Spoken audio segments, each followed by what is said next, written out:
Ils sont où? Je t'ai vu.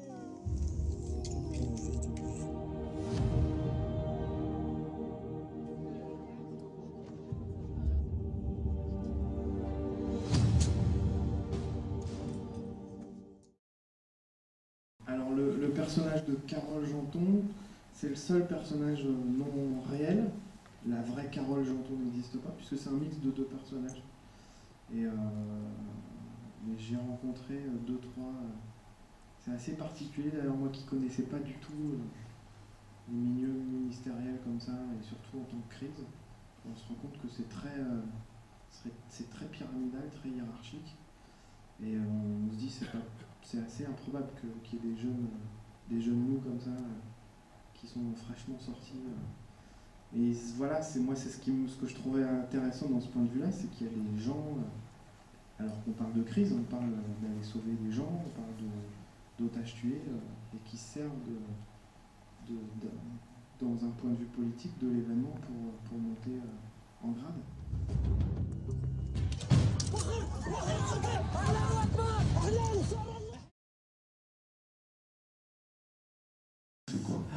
L'avion, on l'a acheté, bizarrement, pour paraître... il volait plus, évidemment. C'était le dernier Airbus A300B2, exactement le même que l'époque. Ça coûtait trop cher de refabriquer le décor en studio, et surtout qu'on ne pouvait pas, parce que c'était compliqué de trouver 225 sièges identiques, les armatures, tout ça. Donc on a acheté l'avion, on lui a découpé les ailes, on l'a découpé sous le plancher. Il était à Bordeaux et on l'a amené à Melun en convoi exceptionnel encadré par la gendarmerie. Ça a mis 11 jours pour faire 700 bornes. Moi j'étais plutôt soulagé quand il est arrivé à l'aéroport, parce que c'est un peu le noyau dur en termes de fabrication. Et si on n'avait pas l'avion. Du coup, ce qui était cool, c'est qu'on a eu l'avion quelques semaines avant le tournage et on a pu répéter. Parce que l'élément compliqué pour moi en mise en scène, c'était le dernier quart d'heure.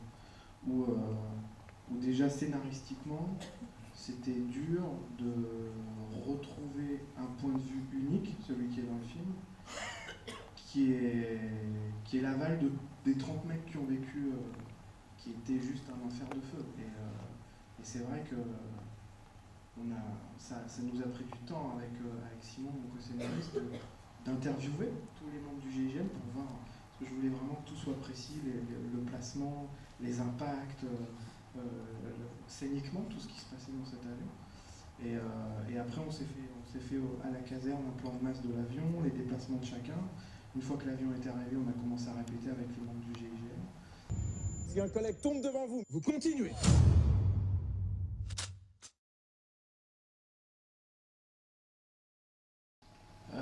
L'idée, c'est que moi j'ai lu il y a 3 ans un livre qui est écrit par un des gendarmes qui a vécu l'assaut, Roland Martins, un livre qui s'appelait L'assaut, où il racontait lui de son point de vue GIGN tout ce qu'il a vécu pendant ces 3 jours. Et tout de suite après, voilà, on a décidé d'optionner le livre et de commencer à travailler sur le scénario et d'en faire un film. Non, bizarrement, par rapport au GIGN, j'ai été plutôt bien accueilli. Ce qui est plutôt agréable, c'est moi c'est vrai que j'ai passé beaucoup de temps avec eux, chez eux, et j'ai rencontré, c'est pas parce qu'il est là, mais vraiment des super mecs. Je pense que Vincent aussi.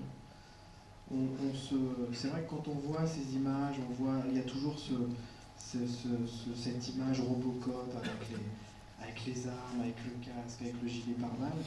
Et c'est vrai que quand on rentre dans la caserne, dans leur intimité de vestiaire, de stand de tir,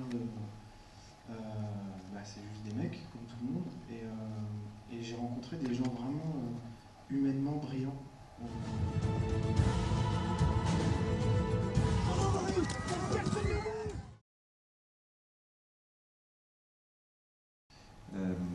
Ce qui m'a le plus impressionné finalement, je me dis que c'est les entraînements dont je ne savais pas qu'ils se font à balles réelles.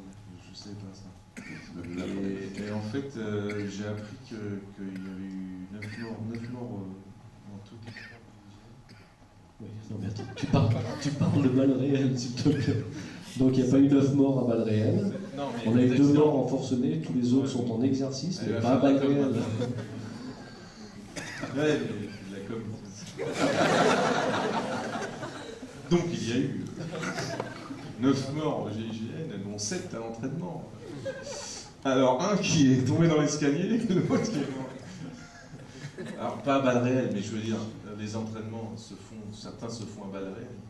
Moi j'ai vu les mecs faire des mouvements, se passer l'un devant l'autre comme ça, en retenant le tir, en rebalançant, en retenant le tir, en balançant suivant s'il y avait quelqu'un ou pas. J'ai vu des trucs qui m'ont choqué. Tu as complètement raison, tout est à balles réelles, mais ne mets pas les 9 morts sur la même phrase. Bien sûr, c'est pas ça que je veux dire. Oui, bien sûr. Mais donc ça m'a fortement impressionné, cette maîtrise, cette dangerosité de rien que des entraînements, quoi.